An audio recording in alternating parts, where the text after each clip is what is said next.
Retail industry میں سب سے زیادہ ڈسٹرپٹیو انڈسٹری ہے۔ جب سے یہ 2017 میں آئی پی او گیا، صرف 4 سالوں میں اس کے شیئر پرائز کی ڈیمانڈ میں اضافہ ہوا، بلکہ 2021 میں صرف 616 روپے سے بڑھ کر 4200 تک پہنچ گئی۔ اور ڈی مارٹ کے بارے میں سب سے حیران کن بات یہ ہے کہ اس کے وجود کے 19 سالوں میں اس کا ایک بھی اسٹور بند نہیں ہوا، جب تک کہ کورونا لاک ڈاؤن نہیں لاگو کیا گیا، یہاں تک کہ future retail and Reliance retail جیسے حریفوں کے ہوتے ہوئے اسے 1700% سے زیادہ کا منافع ہوا۔ 2016 میں 60 کروڑ سے بڑھ کے 2021 میں یہ 1000 کروڑ تک پہنچ گیا۔ ڈی مارٹ میں پہلا اور شاید سب سے اہم عنصر جو اسے یہاں تک لے آیا ہے وہ ہے اس کی پروڈکٹس کی قیمت۔ اس کے سٹورز میں نہ تو کوئی فینسی پروڈکٹس ہیں اور نہ ہی کوئی خاص قسم کی زیب و زینت، تو اس کی پروڈکٹس کی قیمت 15% سے 16% دوسرے سٹورز سے کم ہے۔ اب اگر دیکھا جائے تو انڈیا کی 80% سے زیادہ آبادی سفید پوش ہے، تو اگر وہ سب اس سٹور پر اپنی منتھلی گروسری خریدتے ہیں تو ان کی ماہانہ 30% تک بچت ہو سکتی ہے۔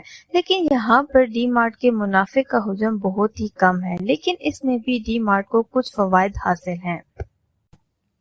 نمبر 1، زیادہ سیل کا مطلب ہے کہ زیادہ کسٹمرز کی آمد و رفت۔ اگر ان کی سیل میں اور کسٹمر ٹریفک میں اضافہ ہوتا ہے تو منافع بھی دگنا ہوگا، جو کہ باقاعدہ ڈی مارٹ کی حکمت عملی ہے۔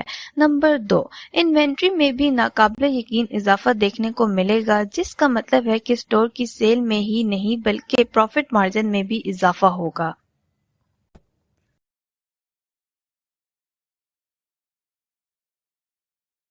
اب دوسرے عام ریٹیلر سٹورز اپنی پروڈکٹس کی خرید جو کہ 499 روپے ہے سے زیادہ مارجن پر فروخت کرتے ہیں، یعنی 579 روپے میں، لیکن ڈی مارٹ خرید ریٹ پر ہی اپنی پروڈکٹ سیل کرتا ہے اور پروفٹ مارجن کمپنیز کے ساتھ فکس ہوتا ہے۔ یہی وجہ ہے کہ ڈی مارٹ اتنے کم عرصے میں اس قدر کامیاب ہوا۔